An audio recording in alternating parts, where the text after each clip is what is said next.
Welcome to this conversation with the Morning Tea Marketing Missus, where we offer valuable tips for small business owners and sole traders to improve their online presence, communicate more effectively, and reach a larger audience. Online, we have me. I help women in leadership roles to remove limiting beliefs and possess the courage to stand out as an authority in their field. We have the gorgeous Kate Smith, who is a graphic designer for service and experience-based businesses, and she helps them showcase their brand so they resonate with their ideal clients.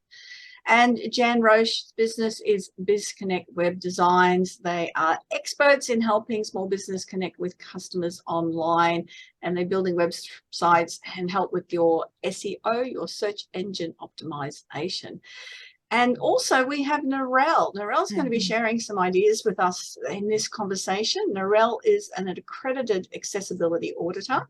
She is passionate about ensuring that all businesses are able to reach the widest possible market by enhancing their digital communication methods that meet Australian standards. So blind herself, Narelle, it means that Narelle understands the barriers that bad communication, including websites and documents, can cause in business. I'm always looking forward to what you have to share, Narelle. I learn things every single time. It really opens my eyes up to things. Well, thank you. Use the pun there.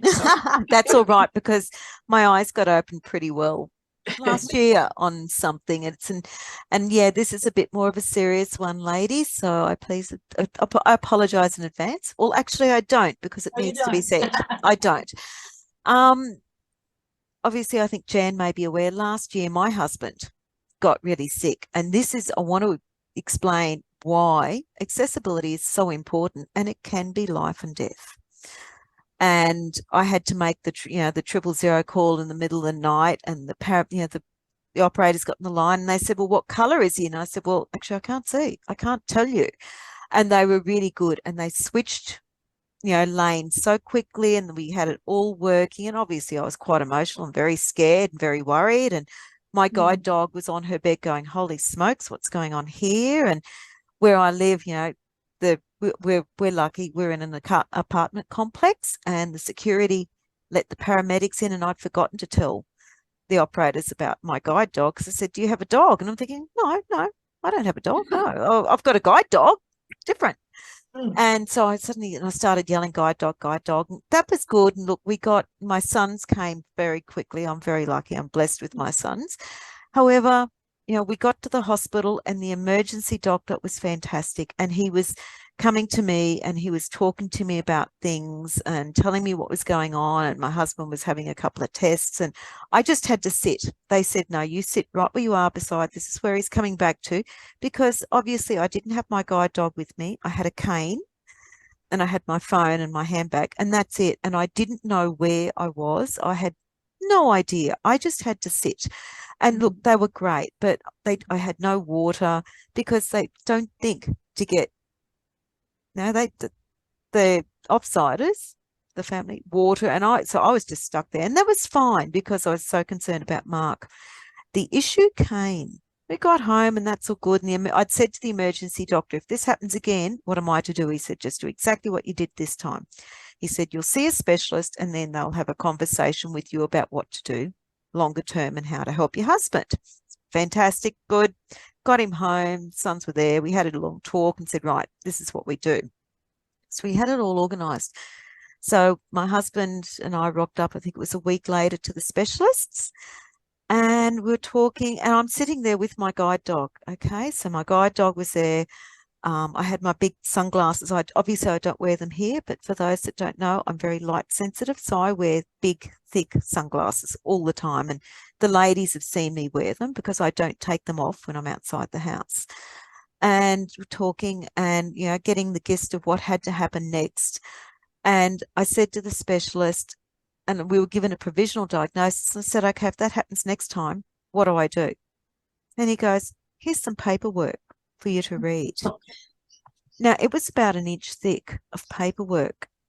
And I was horrified, because I knew I had no chance of reading it. And I said, look, I can't read paper. What do you want me to do? Just paraphrase it for me. Tell me what you want. If this happens again, How can I ensure that my husband comes out the other side? He means quite a lot to me. He's my husband. We've been together many years. This is important. I'll get someone to read the paperwork to you. And by this time, I was nearly in tears thinking, what am I going to do? My husband's tired. He's not well. I'm in strife here. And then I said, well, is it online? He goes, yeah. It's online. You go find it. It's online. There's links in the paperwork for you.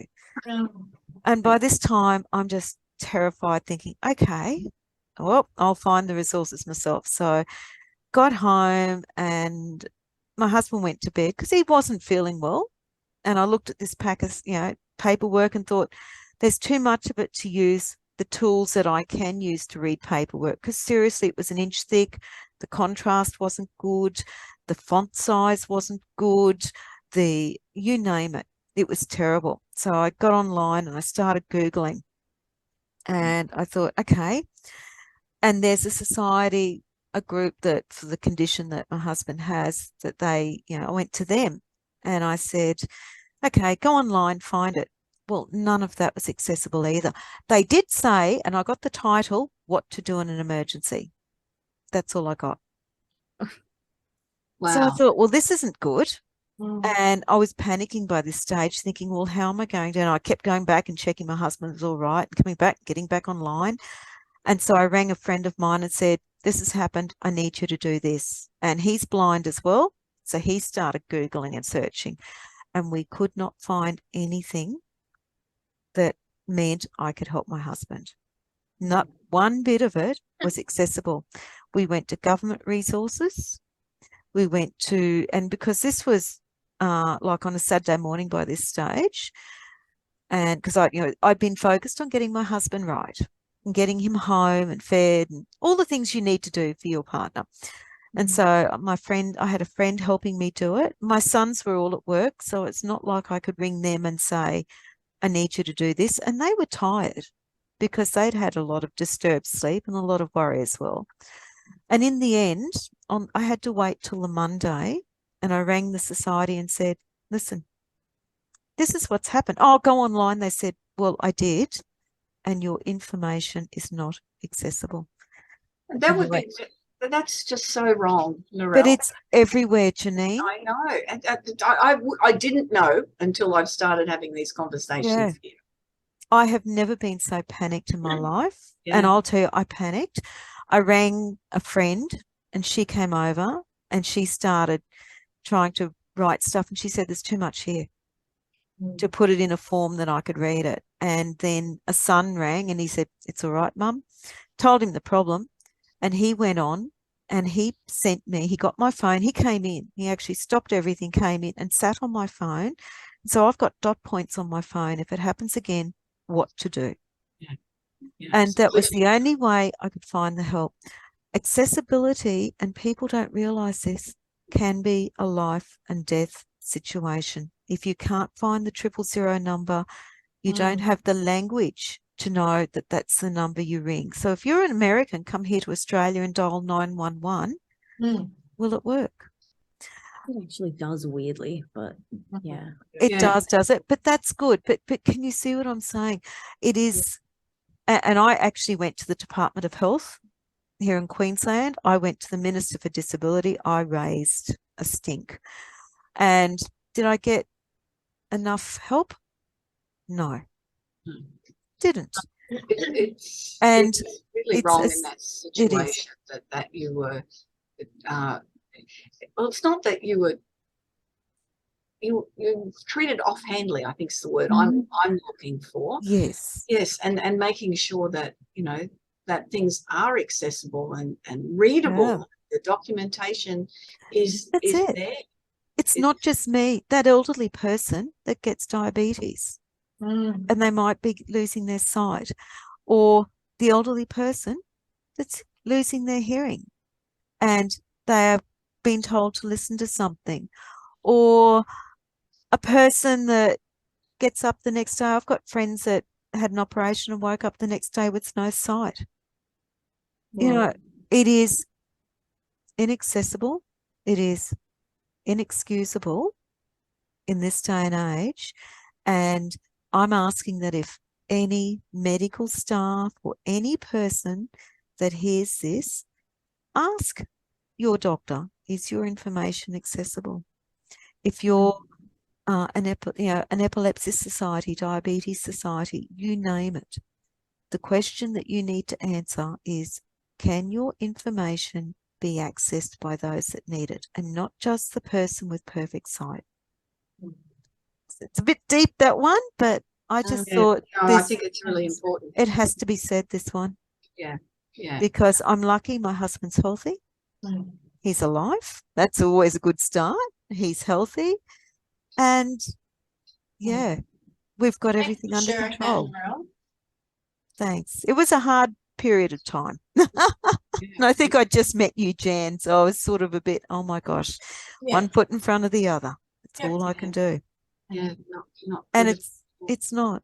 And that's why accessibility is so and important. I think that more people bringing the awareness is so important. I think that's something, and I know I'm talking to a lot more people about it as well. Thank you, Janeen, because that's what I need people to do. We as a community need to look after each other. And it's not just looking after the so-called normal person. It's ensuring that everyone has accessibility to the information they need. No, most definitely. Thank you very much for sharing that personal story, Narelle. Thanks. And that is something that is so important, and it's one of the things that we, are really passionate about here at the Morning Tea Marketing Missus. We really want to make sure that we joke around a lot and share a lot of fun and everything, but there's certain things that are so serious that need to be directed. Thank you very much, Narelle. And remember, when you are listening and watching these videos on YouTube, to please share them out there, subscribe, and leave a comment. I'm sure that there'll be a lot of comments from this one. And thank you all for sharing, particularly Narelle. Thank you. Bye-bye. Thanks for your support, guys. Bye-bye. Bye.